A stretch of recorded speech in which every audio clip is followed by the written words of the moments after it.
कलयुग में भवसागर को पार लगाने वाले दो ही हैं नाम, चाहे कृष्ण कहो या राम। रामदूत हनुमान जी इन दोनों के ही सेवक हैं। ये दो नहीं, असल में एक ही हैं। हनुमान जी को बलशालियों में सर्वश्रेष्ठ माना गया है। इस संपूर्ण ब्रह्मांड में उनके आराध्य और आराध्य के भक्तों के सिवाय उन्होंने कोई झुका नहीं सकता। आओ जानते हैं महावीर हनुमान जी के संबंध में 10 अनसुनी बातें। श्री राम की आज्ञा से हनुमान जी एक कल्प तक इस धरती पर रहेंगे। एक कल्प में चारों युग के कई चक्र होते हैं। हनुमान जी 4 कारणों से सभी देवताओं में श्रेष्ठ हैं। पहला कारण यह है कि सभी देवताओं के पास अपनी अपनी शक्तियां हैं। जैसे विष्णु के पास लक्ष्मी, महेश के पास पार्वती और ब्रह्मा के पास सरस्वती, हनुमान जी के पास खुद की शक्ति है। वे खुद की शक्ति से संचालित होते हैं। दूसरा कारण यह है कि वे इतने शक्तिशाली होने के बावजूद ईश्वर के प्रति पूर्ण समर्पित हैं। तीसरा यह है कि वे अपने भक्तों की सहायता तुरंत ही करते हैं। और चौथा यह है कि वे आज भी सशरीर हैं। इस ब्रह्मांड में ईश्वर के बाद यदि कोई एक शक्ति है तो वो है हनुमान जी। महावीर विक्रम बजरंगबली के समक्ष किसी भी प्रकार की मायावी शक्ति ठहर नहीं सकती। हर युग और हर समय में उन्होंने श्री राम, श्री कृष्ण या अपने भक्तों को दर्शन दिए हैं। भीम और अर्जुन ने द्वापर युग में हनुमान जी के दर्शन किए थे। वहीं कलयुग में तुलसीदास जी, समर्थ रामदास, भक्त माधवदास, नीम करोली बाबा, राघवेंद्र स्वामी आदि कई लोगों ने उनके साक्षात दर्शन किए हैं। कहते हैं कि हनुमान जी नेपाल तिब्बत सीमा पर स्थित गंधमादन पर्वत पर रहते हैं और वे वहां पर रहते हैं जहां पर रामायण का पाठ होता है। जगन्नाथपुरी की रक्षार्थ वे वहां पर भी विराजमान हैं। सर्वप्रथम श्रीराम की कथा भगवान श्री शंकर ने माता पार्वती जी को सुनाई थी। उस कथा को एक कौवे ने भी सुन लिया। उसी कौवे का पुनर्जन्म काकभुशुंडी के रूप में हुआ।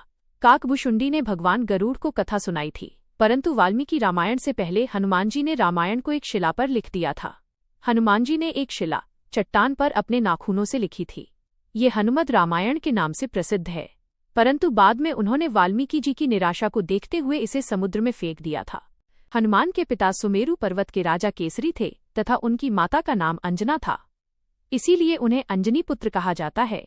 उन्हें वायु देवता का पुत्र भी माना जाता है, इसीलिए इनका नाम पवन पुत्र हुआ। उस काल में वायु को मारुत भी कहा जाता था। मारुत अर्थात वायु, इसलिए उन्हें मारुति नंदन भी कहा जाता है। उन्हें शंकर सुवन भी कहा जाता है, अर्थात शंकर जी के पुत्र। इंद्र के वज्र से हनुमान जी की हनु टूट गई थी, इसलिए तब से उनका नाम हनुमान हो गया। वज्र को धारण करने वाले और वज्र के समान कठोर अर्थात बलवान शरीर होने के कारण उन्हें वज्रांगबली कहा जाने लगा। मातंग ऋषि के शिष्य थे हनुमान जी। हनुमान जी ने कई लोगों से शिक्षा ली थी। सूर्य, नारद के अलावा एक मान्यता अनुसार हनुमान जी के गुरु मातंग ऋषि भी थे। मातंग ऋषि शबरी के गुरु भी थे। कहते हैं कि मतंग ऋषि के आश्रम में ही हनुमान जी का जन्म हुआ था। किंवदंती अनुसार भगवान राम का अपने भक्त हनुमान से युद्ध भी हुआ था। गुरु विश्वामित्र के निर्देशानुसार भगवान राम को राजा ययाति को मारना था। राजा ययाति ने हनुमान से शरण मांगी। हनुमान ने राजा ययाति को वचन दे दिया। हनुमान ने किसी तरह के अस्त्र शस्त्र से लड़ने के बजाय भगवान राम का नाम जपना शुरू कर दिया। राम ने जितने भी बाण चलाए सब बेअसर रहे। विश्वामित्र हनुमान की श्रद्धा भक्ति देखकर हैरान रह गए और भगवान राम को इस धर्म संकट से मुक्ति दिलाई। राम भक्त हनुमान जी माता जगदम्बा के सेवक हैं। हनुमान जी माता के आगे आगे चलते हैं और भैरव जी पीछे पीछे। माता के देश भर में जितने भी मंदिर है वहां उनके आसपास हनुमान और भैरव के मंदिर जरूर होते हैं। हनुमान की खड़ी मुद्रा में और भैरव का कटा सिर होता है। कुछ लोग उनकी ये कहानी माता वैष्णो देवी से जोड़कर देखते हैं। भगवान श्री राम और माता दुर्गा की कृपा चाहने के लिए हनुमान जी की भक्ति जरूरी होती है। हनुमान जी की शरण में जाने से सभी सुख सुविधाएं प्राप्त होती हैं। इसके साथ ही जब हनुमान जी हमारे रक्षक हैं तो हमें किसी भी अन्य देवी देवता, बाबा, साधु, पीर, फकीर, ज्योतिष आदि की बातों में भटकने की जरूरत नहीं।